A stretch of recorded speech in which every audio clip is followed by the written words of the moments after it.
Hey guys, this is Chirag and you're listening to Tales of the Trade from Amaya FM.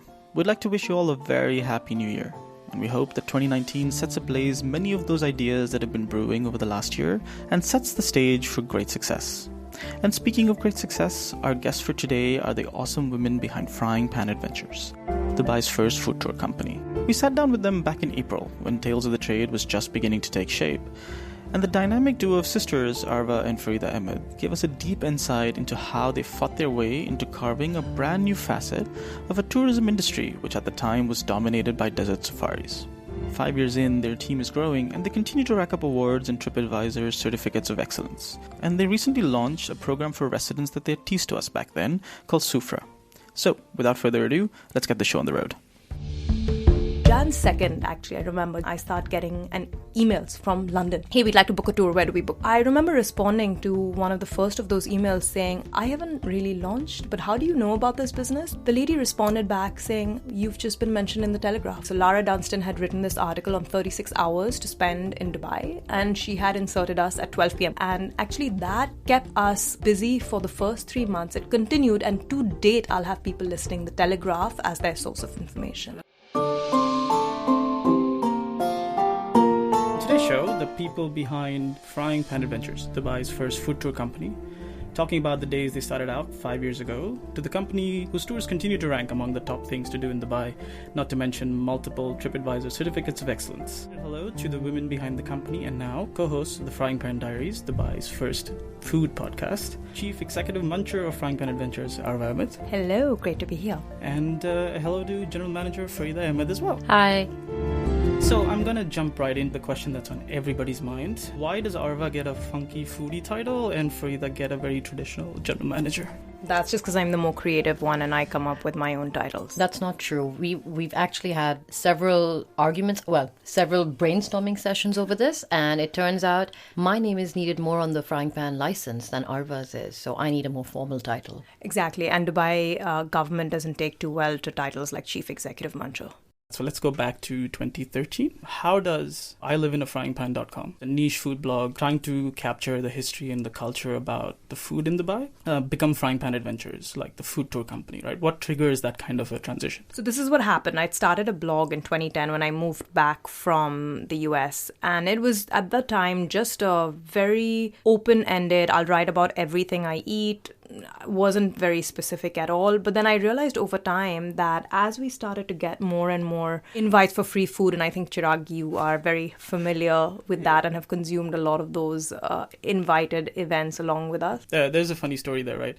So the reason I discovered your blog, I think this was in 2010, I got an email from a friend of mine sending me your blog's link and saying, wow, nice work on the blog. And I looked at that and I was like, what is this person talking about? Yes, I did launch a food blog, but that's not my link, right? And I went to the About section. And turns out there's a interestingly common history there, right? We both grew up in the UAE. We both went to Philadelphia. We were, in fact, living in the same city a few blocks away from each other for quite some time, and then returned to Dubai. We both resemble each other. Yeah. Trying Did to analyze have a that photo on your blog? I think I had an image of Garfield, maybe. Yeah, and I don't think you had your name there either. And so a friend of mine who saw that looked at that and thought, oh, this is Chirag. Like, obviously, it's the exact same story. And that's me thinking that I'm unique. That's fantastic. Yeah, so at that time when we were all hanging out, food blogging was sort of, you felt like you were being a pioneer. A lot of places were throwing out free invites. We felt like we were, all the jazz. After a point, and it was very quickly, I just started to be quite demotivated. I didn't want to write about the same stuff that everyone would write about. So we'd get invited to something and then the whole world is talking about exactly the same thing. I hadn't found these places. I was being invited there. They just didn't resonate with me. For me, the things that typically resonate with me are the ones that I personally find after hunting them down. And I realized that those were the things that would inspire me to come back and write a blog post. My writing started to become very focused on this idea of a journey before the meal. And it's something that I've always done when I lived in Philadelphia and New York. I just didn't realize that that would also inspire me from a writing angle. Somewhere around September of 2011, I reached this point where I was becoming really obsessed with this idea of wanting to take people from restaurant to restaurant, not just this monologue that happens on the blog. I wanted to start having a dialogue with people about the places that I loved. And I remember having this conversation with my dad. I walked up to him. I was very, very serious. And I said, I feel really bad because I think about food 8 hours of the day and I probably shouldn't be getting paid. And he said, I think you should try a little bit harder, because I just joined his company. This was my dream to always work with him. So it was like a very, very big thing. And I remember, I think it was that day or a couple of days down the line, on the drive back home, I was talking to Shaban, who is now my husband. I just mentioned this, I was like, if I could do whatever I wanted in the world, I would just leave everything and I would take people to the restaurants I love. And he's like, well, why don't you? I'll drive the bus. And so over the next 45 minutes between Alcoz and Al Riga, we essentially spoke about why this idea was possible with him in, driving the bus from restaurant to restaurant.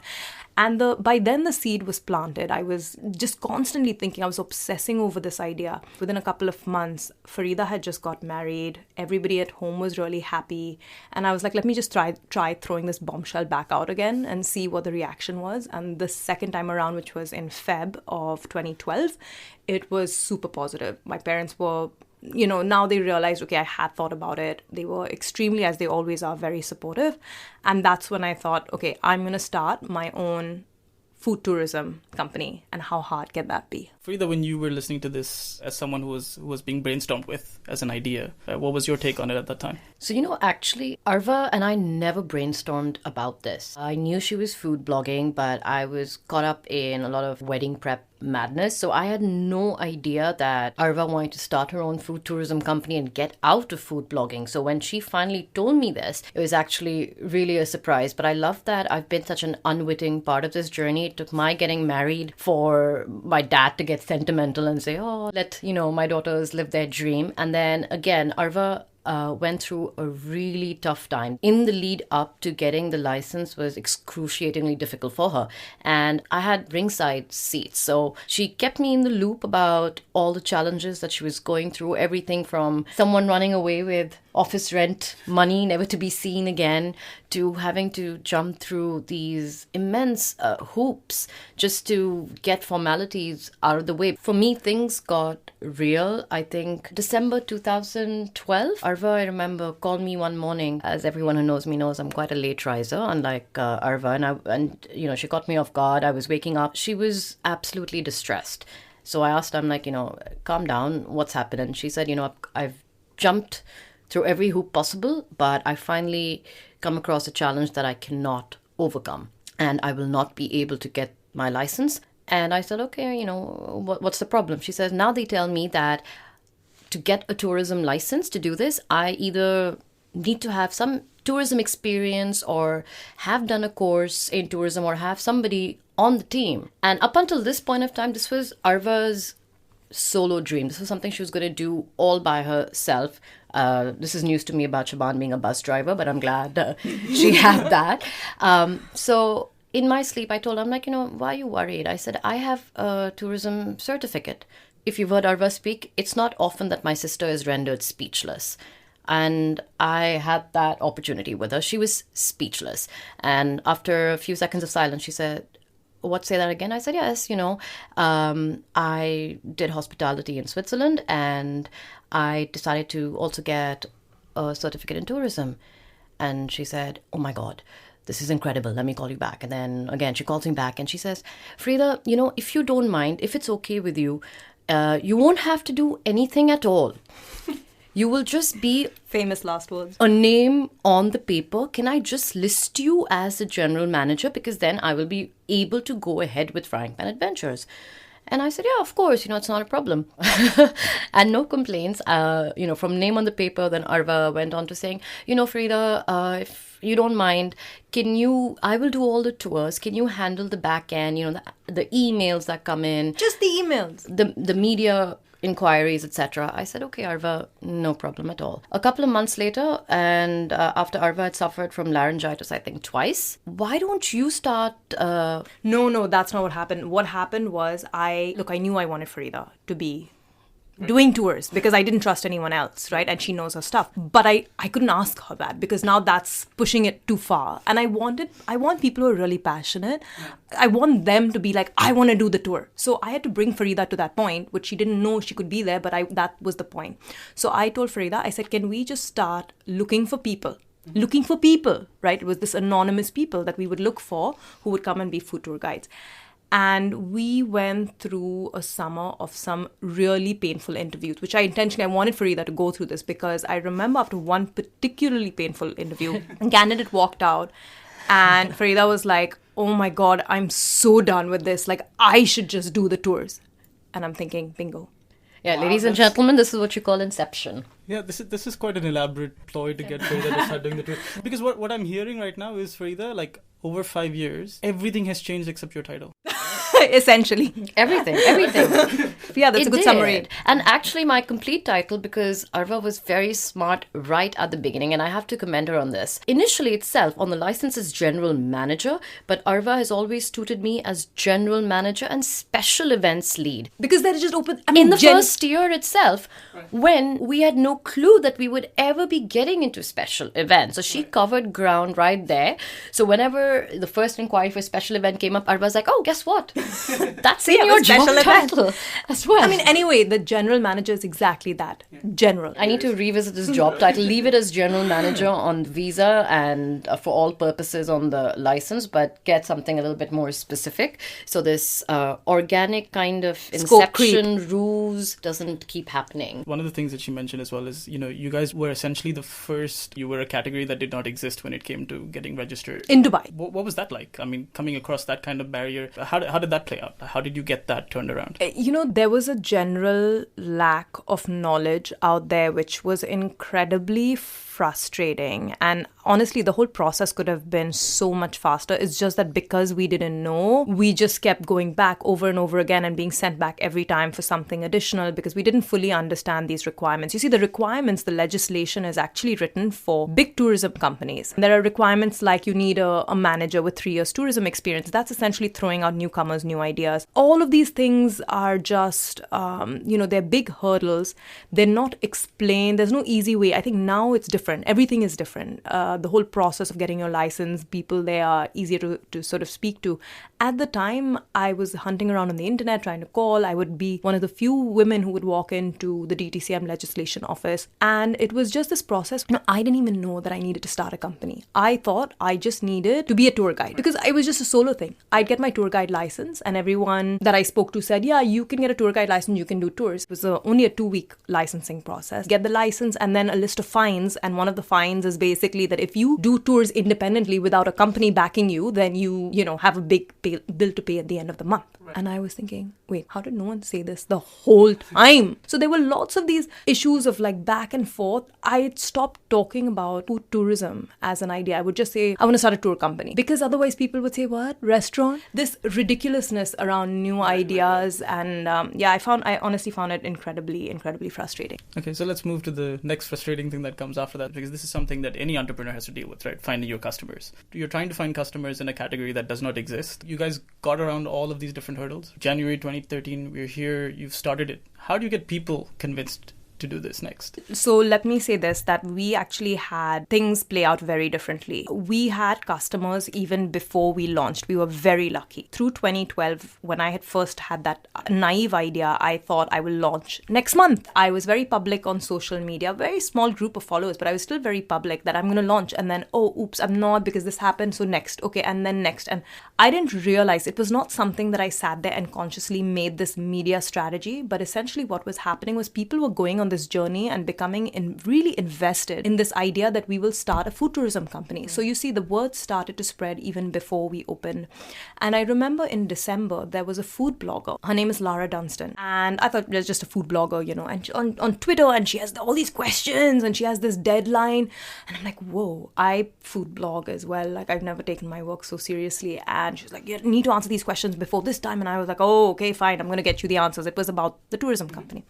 And then, New Year's, and we still don't have a license. And things are still dragging out. Jan 2nd, actually, I remember Jan 2nd in the morning, I start getting an emails from London. Hey, we'd like to book a tour. Where do we book? And I was like, what? I've not marketed. I've not done anything. I don't even have license. So I remember responding to one of the first of those emails saying, how do you know about this business? And the lady responded back saying, oh, you don't know? You've just been mentioned in the Telegraph. It blew my mind away. So Lara Dunstan had written this article on 36 hours to spend in Dubai, and she had inserted us at 12 p.m., which is not really where we would do a food tour, but it doesn't matter. She had put us there, and actually that kept us busy for the first 3 months. It continued, and to date, I'll have people listing the Telegraph as their source of information. Yeah, but I'm also going to add over here, I think Arva's stint in the food blogosphere really, really helped. So the food bloggers, as you know, are a pretty tight-knit community, and we had been active in Twitter festivals that were back, really huge back in the day. There were Bake Fest, etc.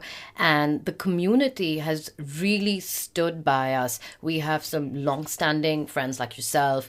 People like Sally Prosser deserves a special mention. So already they were following Arva's journey, and as soon as she launched the tours, not only did they come, but anytime they had family or friends visiting, they would book. So anytime they had a special occasion. I mean, I think one of the first special events we did was Sally's birthday tour. Yeah, and Sarah Walton has come back, Mina, there's just too many names to mention, but if anyone's listening, hey, thanks to everybody. Yeah. All hardcore loyalists. So let's come to today now. We're in 2018. You guys are at 5 years, right? That's quite a huge deal as well. So talk to us about where you guys are today. So last when I checked, we've done over 850 tours, and we've served close to around 7,300 guests on some of our standalone experiences. We also do a lot of partner experiences.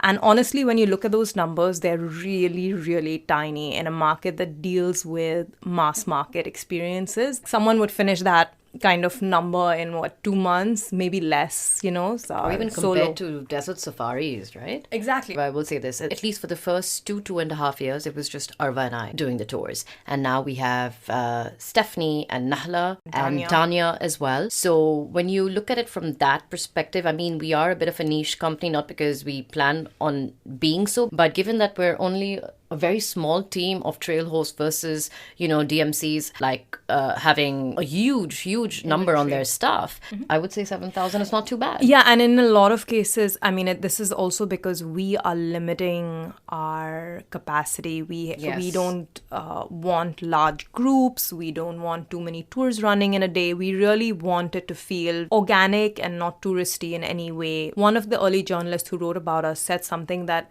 really resonated with me. I've never forgotten it. And that's kind of a guiding principle for me, which is that frying pans tourists hate other tourists.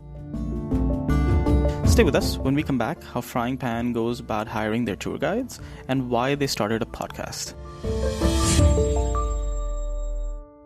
Do you struggle to speak up? Maybe it's an irritating habit you wish a coworker would stop, a boss who's micromanaging you, or a direct report who isn't performing as well as they should be. Whatever the situation, many of us put up rather than speak up. Why? Because it's hard. My name is Dawn Metcalf, and I wrote the Hard Talk Handbook to make it easier. Find out more at hardtalk.info. Support for the show comes from Declutter Me, a branded podcast in partnership with Maya FM, talking about organizing and decluttering your life with your host, Shalina Jokia. Hi, Chirag. So what's been your favorite episode? My favorite episode has to be the Swedish death cleaning episode. Yeah, not a lot of people may know what Swedish death cleaning is, though. No, they won't, and they'll have to listen to the podcast to find out more. But yeah, interesting topic and very relevant for families and friends. You can listen to Declutter Me in your favorite podcast player. You can listen to it in the same one you're listening to this ad right now, as well as in streaming apps like Spotify and Ngami. For more information, visit declutterme.com/podcast. Yeah, we've had the fun story where there was a hiring process that was done purely to get Farida on board. Fair enough. Because what your passion is for food, and sure, there are tons of people that have passion for food, but actually taking someone through a cultural journey about it, and being able to deliver that experience in that way, right? And so it's one thing for Arva to take her passion, make it into a company, and then do a tour. Although still tough, but at least within the scope to say, okay, I'm going to drag my sister into this because she's seen that passion in me and she can communicate that. But then how do you take that to...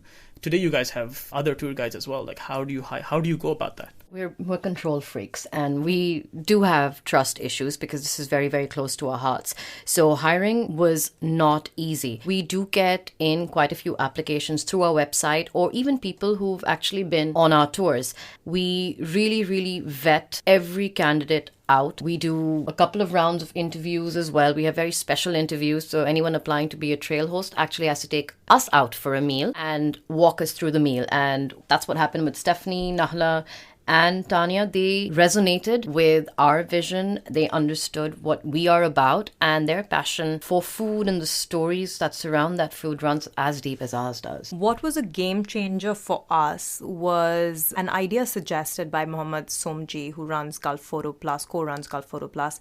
He said, Arva, why don't you have a questionnaire on your website? And at the time, I just sort of poo-pooed over the idea. I'm like, another thing that I have to create, another one of those ideas that people come up with. How do they know my business? I actually went back, created the questionnaire. And the questionnaire is quite nuanced in the sense it targets exactly the things I would want to know. So right off the bat, someone who goes through the process of answering those questions is already self-selecting because they're invested in getting to the end of that questionnaire. Right.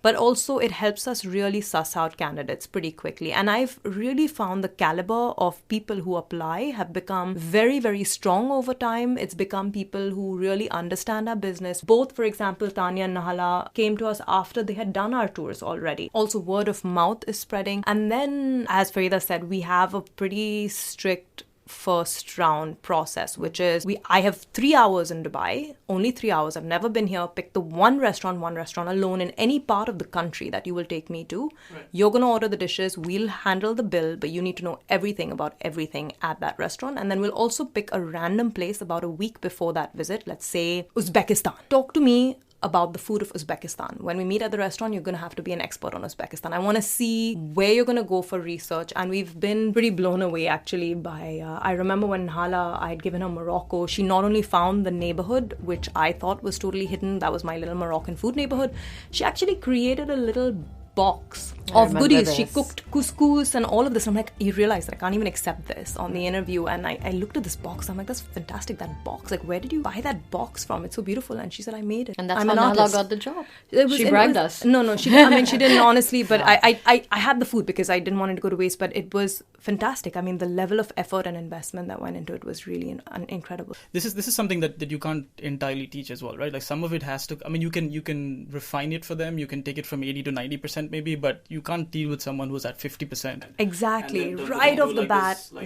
You cannot make out whether you want to hang out with someone for 4 hours eating with them over a conference table. It's got to be at a restaurant. It's got to be over food because that's how our guests will meet them. So we may as well see them in that situation. What is the one thing, if you have to pinpoint in the last 5 years, that you're like absolutely proudest of?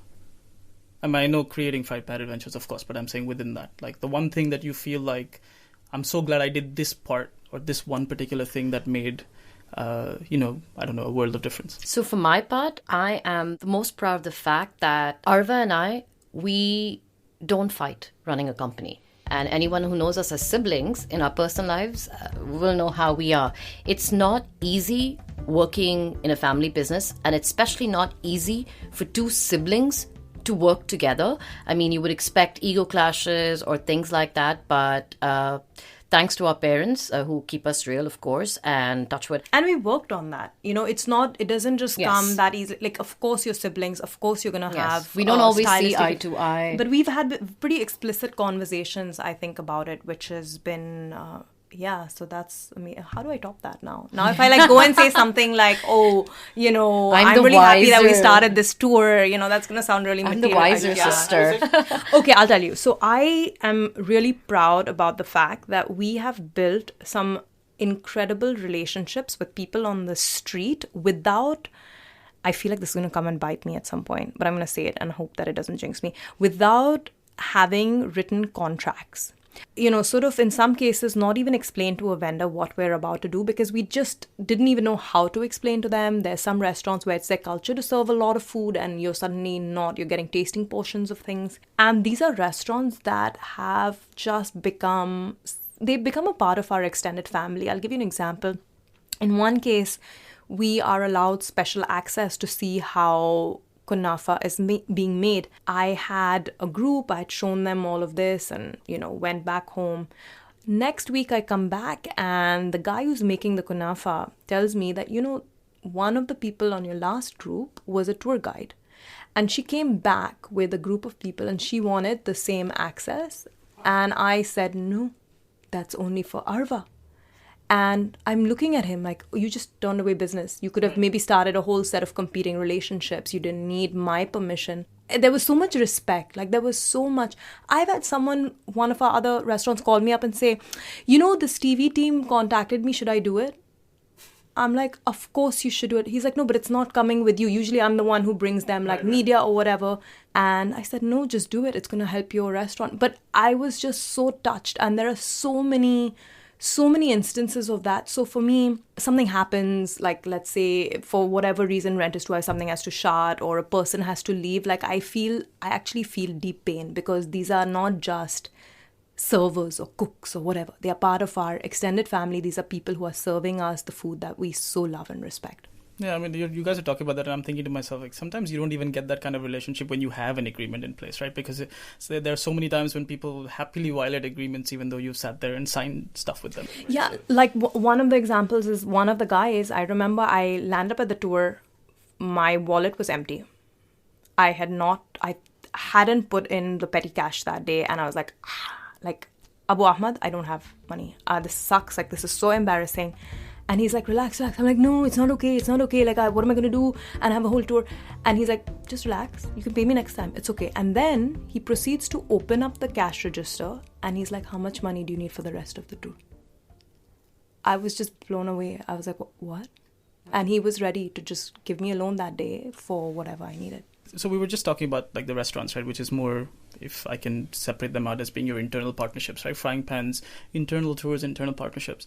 Talk to us a little bit about now the external ones as well, right? You guys have been doing brilliant work with companies like Gulf Photo Plus, Royal Shaheen and stuff like that, right? So tell us a little bit more about like what is it you guys seek out when you try to do these things, and then what are you actually building with them? So I think Gulf Photo Plus was one of the first community partners that we signed up with. And what we do with them is unseen walks. So these are all about showcasing unseen parts of Dubai, and they are essentially photography and food trails. After that, I think we partnered with Royal Shaheen, who are experts in everything bird of prey, and we run a very unique offbeat desert safari experience with them in a part of the desert that very few companies have permission to venture into. So we're really, really lucky to have these partners on board. And I think one of the first things we look for when we're partnering with people is like-mindedness. I mean, you obviously want a partner who understands what you're doing and can work with you into building what you want to offer to your guests. So in our case, we want to offer really unique experiences. I know that word is bandied about a lot, but we try to stay true to it as much as possible. We look at how they think about customers. For us, it's very important because they are an extension of our family, of our team. Their thought process around how to treat a guest and how to approach customer service is so critical, because we want the customer to go back thinking this was a memorable experience of a lifetime. Like, that's actually the goal that we aspire to, and I feel there's a lot of like-mindedness on that with the people that we've already worked with. How do you ensure the quality of the tour and the experience, right? I'm sure, of course, you're working closely with the partners and stuff, but you guys have sort of the frying pan brand of experiences that you guys are delivering, right? It's, in some cases, we are physically present on the experience. So with Unseen Trails, we have physically been there and we will always physically be there. With Royal Shaheen, for example, we went through a process where we would join them on the experience. We all kind of figured out how the other likes to work. And then at some point, we know that we can kind of just hand off because we've seen how they function. Customer feedback is the best thing to go with. We are so particular about sending people emails after they've done the experience. And we also, to the extent possible, we try to customize these emails. So for all those 7,000 plus guests that we've sent emails to, there's usually a couple lines in there which is actually targeted to them. It's something we discussed. It's something we heard about from the partner. You've got to watch customer feedback. They have been critical in our R&D process. Let's talk now about the Frying Pan Diaries a little bit, right? Obviously, it's awesome that you guys are now Dubai's first food podcast, perhaps the only one, I think, anyway. But why? What made you think of doing a podcast? Because you were doing a podcast. Really? Totally kidding. Totally. No, just.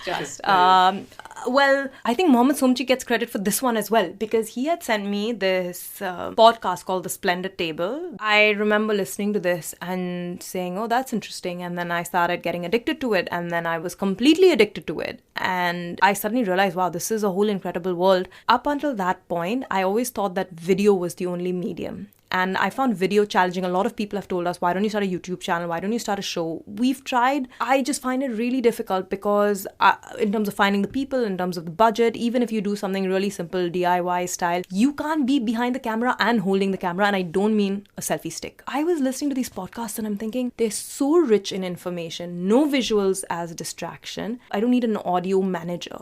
We can record, we can edit, we can do everything. We are not dependent on anybody. But also, we thought that right now, podcasts have been around for a long time, but they're trending again now. And whatever trends in the US and UK will trend here within 2 to 3 years' time. And so we thought, if this is the format we want to go, we want to move towards it fast, because podcasting here is like what blogging was back in 2010. You don't get on it now, you will just be part of the clutter later on, And that's why we decided we're going to start. So I'm going to quickly jump in over here. I know Arva kept saying we thought we had... Well, you're general manager. So. Again, what Arva means to say is that the idea was implanted in her head by Mohammed Somji, and she was already miles ahead in the thought process. And then one day the call comes in. Farida, I want to start a podcast. It usually, yes. That's... You guys covered Grub Shack, I think, in one of the earliest episodes, right? And Grub Shack is, although a restaurant I can eat very limited stuff at now, but I remember them in Sharjah, right, when they had opened, and loved the place. So when you guys did that, and you guys captured like the sounds in the kitchen, right? And I remember listening to that and thinking, yeah, damn, I feel like I'm standing in their kitchen right now, because you hear the clicking on the tawa. Oh, this is the lethal stuff. Yeah, so this is the main thing when you put in your green chili. Making sure that sort of resonates down the road, right? That of course it's work. It's not. It sounds great because it's like, oh wow, they just went there and put a mic in the kitchen. Like it's not that simple, obviously, right? Again, all credit to Arva. She put in a lot of research over the last year, especially during the summer. She taught herself everything about podcasting, A to Z. I come back from a trip to India, and Arva is now a sound editing wizard. And thanks to Simon. I'm gonna give a shout out to Simon. She's talking this language, and throwing these words at me that initially I had no idea. We're talking at one-way mic, two-way mic, and she started saying pop filter. Now, I'm the older sister, and I was too lazy to look it up. I didn't want to ask her, but for the longest time, I thought she was talking about a new photo filter on Instagram. Pop filter. Awesome. So, and I was like, you know what? She only wants my voice, so I don't have to bother with these technicalities. She's doing all the editing, going into the restaurants, all of that work. I don't have to learn. And again, in Arva style, thanks to her, now she's taught me as well how to edit. I think we're still playing around with format. We're still also playing around with recording techniques. There's been a lot of crash and burn. For example, the Grub Shack one is fantastic because I remember they had one crab left that day, right? And so we went into the kitchen, super excited. And I've got at that time I had only one lapel mic and I had this field recorder. And we started recording, threw in the crabs, like amazing. I'm just thinking, oh my God, this whole episode is going to be so fantastic. It's going to be so fantastic. And then I was like, oh, I didn't turn the recorder on. And, like crab is cooked, it's cooked. I mean, you can't kind of go back. You just have to leave out the audio, or you have to use an audio from another bit and chop it in there. And, so it's a lot of that where you have to, now we know. First you do the interview, then you might have to do the dish 2 or 3 times to get exactly the sounds and then layer it in. So it's been a process of learning. So what is one thing today, right, that you wish you knew back then, 5 years ago or 4 years ago, whenever, that you had to learn the hard way?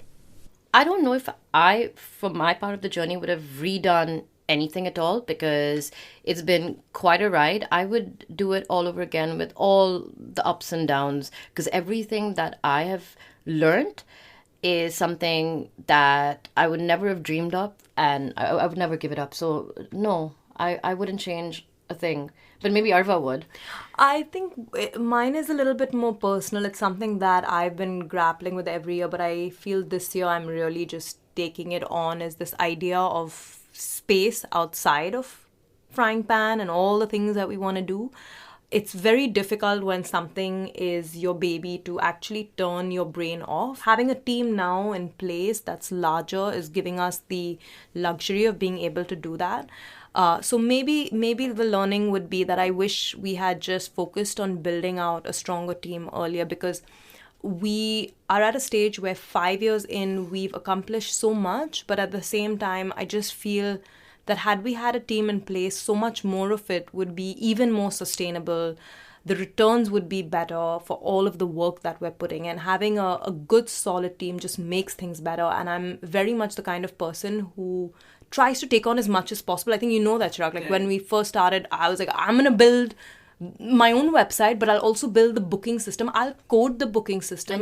Which you did, actually. Did. But the point is that that's not the right answer. There's, you will keep coming up against a wall and like falling down after a point because you're just fatigued. And there's someone who can do it better, and I think I get this from my dad. Let's create it from the start. And I don't think that's always necessary. What would be Frying Pan's next challenge now? The next step for us is corporates and residents. That's our big focus now. We have not had the capacity as a team to be able to focus on anything other than essentially what is walk-in traffic. And now we finally have a team that can sit there and craft experiences. We want to be able to do something that is targeted to companies, especially new employees who are joining. We want to give them a better taste, a more well-rounded taste of the city, but also our residents. Our residents have been so supportive. Which company? I mean, so many of our tours have residents on them. And people always find that surprising. I don't know what the ratio is, maybe 20% residents, 30% residents. I think when we began, it was mostly tourists because residents don't really check TripAdvisor. And the few residents we got was because they had people visiting and bringing them in. But now, I think it's an even toss-up between the two. Like I think on Farida's, like on the Indian tours, it's primarily residents. In fact, again, special shout out to Jenny Blanksby. She's done she's done the Little India tour 5 times. Ever since we started, she's including twice last year. It's amazing. We have such amazing guests. There are so many residents like that. So big thank you. But yes, we are currently working on a resident club program because a lot of residents have reached out to us with the same question. What next? They've done all our tours. Some of them many times, and they still will. But they want us to start doing something new. The journey of Frying Pan Adventures reminds us that from small beginnings come great things. Building a business that ties your passions, the city you live in, the people you grew up with, and your sense of identity is more than just personal. It becomes the definition of purpose. Thanks for listening, and if you've enjoyed this episode, do tell your friends and leave us a review. It really supports us. You can find the show in Apple Podcasts, Google Podcasts, or wherever you like to listen, and you can also follow us for more updates on Instagram. We'll see you soon.